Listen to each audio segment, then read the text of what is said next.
Olá, sejam muito bem-vindos a mais um Explainer. Hoje a gente vai mergulhar num assunto que está no nosso dia a dia, mas que a gente quase nunca para pensar, né? Por que será que o nosso português tem tantos sotaques, gírias e jeitos diferentes de ser falado? Vamos descobrir juntos. E para começar, vamos direto para uma das maiores tretas do Brasil, né? Biscoito ou bolacha? Pode confessar, você já entrou nessa briga pelo menos uma vez na vida. Parece uma discussão que nunca vai ter fim. E não para por aí, olha só. E essa raiz aqui? Para uns é aipim, para outros é mandioca. E tem gente que chama de macaxeira. O engraçado é que a gente está falando da mesma coisa. Mas por quê? De onde vem essa diferença toda? Bom, a resposta para tudo isso tem nome e sobrenome: variação linguística. Pensa assim. A nossa língua, o português, não é uma estátua de museu parada no tempo. Ela é tipo um organismo vivo, sabe? Que respira, que muda, que se adapta o tempo todo. É incrível. Ok, para a gente entender isso melhor, os linguistas costumam dividir essas variações em 4 grandes grupos. Vamos dar uma olhada em cada um deles para ver como isso tudo funciona na prática. Para começar, a gente tem a variação histórica, ou diacrônica.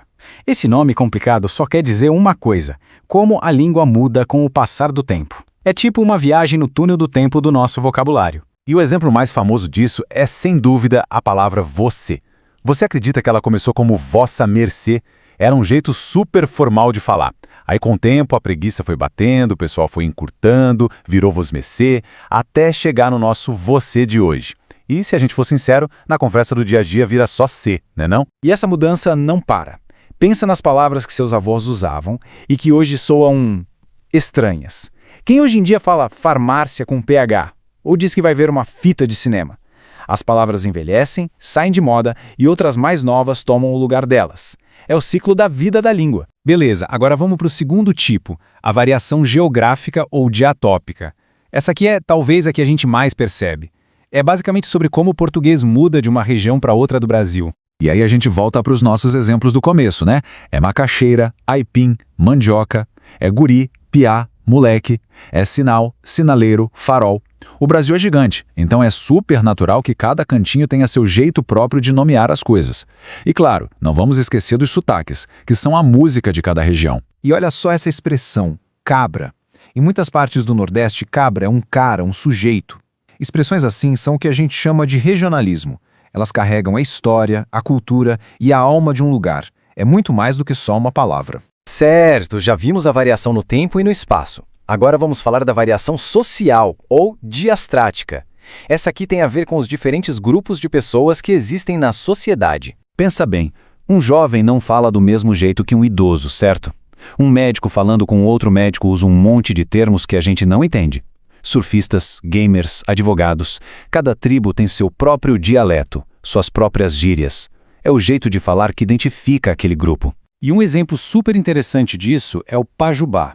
É um dialeto, um modo de falar muito presente na comunidade LGBTIQIAP+. Ele mistura palavras do português com termos de línguas africanas como o iorubá. É muito mais do que gíria, é uma linguagem de identidade, de resistência e de pertencimento. E finalmente, o quarto tipo, a variação situacional ou diafásica.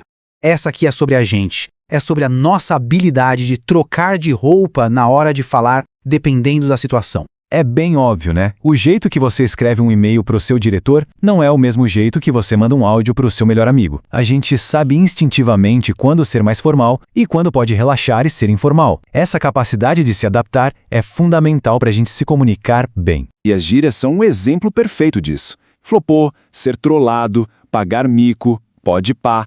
Elas são a cara da linguagem informal. O legal das gírias é que elas são super dinâmicas.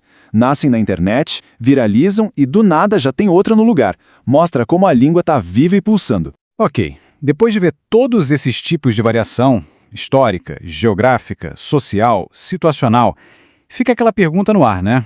Com tanta diferença, será que existe um jeito certo de falar português? E, consequentemente, jeitos errados? E a resposta da linguística é um gigantesco não, bem direto. Essa história de certo e errado quando se fala de língua é, na verdade, um grande mito. E aqui tá a grande sacada. A gente não deve pensar em certo ou errado, mas sim em adequado ou inadequado.